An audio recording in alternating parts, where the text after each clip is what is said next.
জলে জলে না জ্বালায় লাভ নাই ভাই, যে পারে সব জায়গায় পারে। ও ভাই রে ভাই, কি রিপ্লাই! স্যালিউট মেহেদী হাসান হৃদয় ভাইয়া।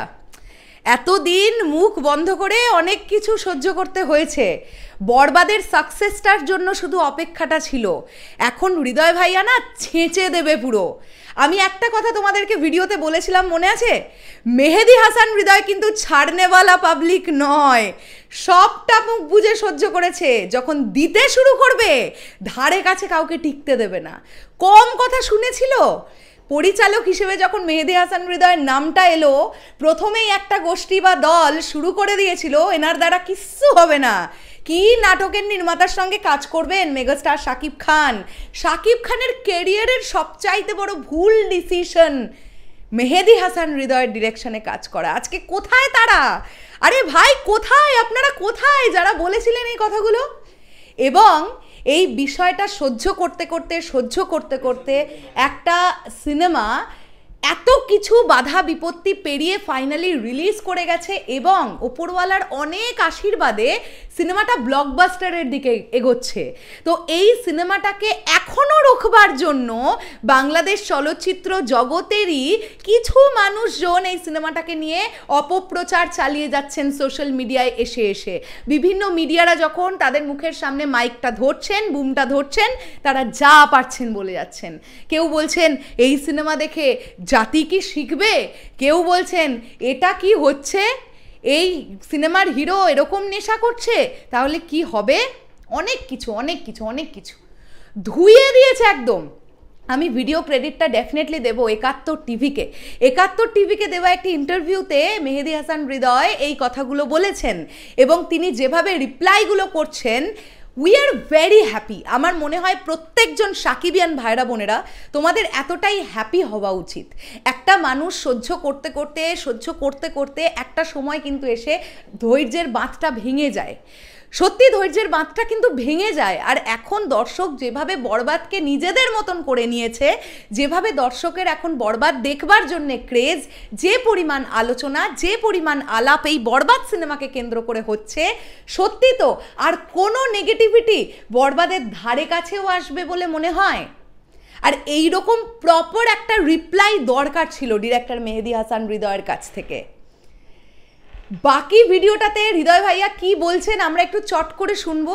আমরা অনেকটা ছোট অংশ, খুব ইম্পর্টেন্ট জিস্ট, কিছু ছোট পোর্শন কেটে একটা ভিডিও তৈরি করেছি, তোমরা আগে শুনে নাও মেহেদী হাসান হৃদয় কি বলছেন।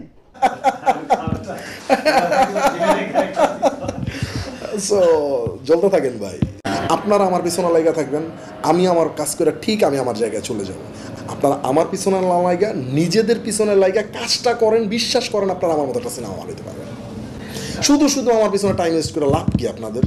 যারা আমার পিছনে লাগে আছেন, বিভিন্ন রকমের সমালোচনা করতেছেন, চুন থেকে পান খসতে পারে না, এই হৃদয় এটা করছে, হৃদয় তো এটা করে না, ওইটা করে, দরকারটা কি? আপনারা আপনাদের কাজটা করেন না।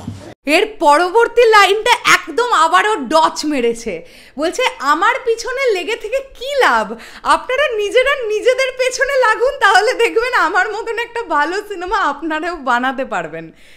মেহেদী হাসান হৃদয় বলছেন যে পান থেকে চুন খসলেই একটা করে সমালোচনা, এবং যে অট্টহাসিটা হাসছেন ডিরেক্টর মেহেদী হাসান হৃদয়, ওই হাসিটার মধ্যে যে কতটা তুচ্ছ-তাচ্ছিল্য ভাব, মানে যারা এই কথাগুলো বলছেন জাস্ট তাদের পাত্তাই দেয় না ডিরেক্টর মেহেদী হাসান হৃদয়। কেননা একটা সিনেমা প্রচুর মানুষের কষ্টের দ্বারা তৈরি হয়, প্রচুর মানুষের পরিশ্রমের দ্বারা তৈরি হয়, কিন্তু ক্যাপ্টেন অফ দ্য শিপ তিনি কিন্তু ফাইনাল ডিসিশন দেন যে এই ডিপার্টমেন্টে এরকম হয়েছে, ওকে আমি ইয়েস করলাম। ফাইনালি ডিরেক্টরের লাস্ট ইয়েসটার পরে কিন্তু গিয়ে আমরা সিনেমা হলে সেই সিনেমাটা দেখতে পাই। তো অনেক কিছু সহ্য করতে হচ্ছে, অনেক কিছু। আমাদের শুধু চাওয়া একটাই থাকবে, আপনি আপনার প্রথম বড় পর্দার সিনেমা দিয়ে বরবাদ দিয়ে বুঝিয়ে দিয়েছেন আপনার চিন্তা ভাবনা কতটা ইউনিক। আপনি একদম মানে জাস্ট হাটকে কিছু ভাবতে পারেন, একদম যেটা গতানুগতিক ভাবনা তার থেকে বেরিয়ে গিয়ে আপনি অনেক কিছু ভাবতে পারেন।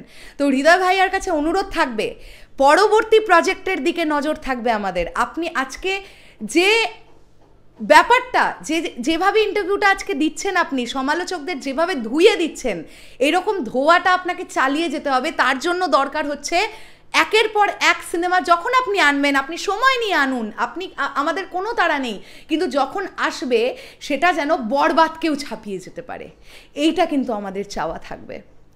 শেষ করলাম ভিডিওটা, আসছি আবার খুব শিগগিরই নতুন কোনো ভিডিও নিয়ে। আর চলে যাওয়ার আগে একটাই কথা বলি, হৃদয় ভাইয়ার সঙ্গে তো বেশ কয়েকবার পার্সোনালি মিট করেছি আমি এবং তোমাদের সৃঞ্জয়দা।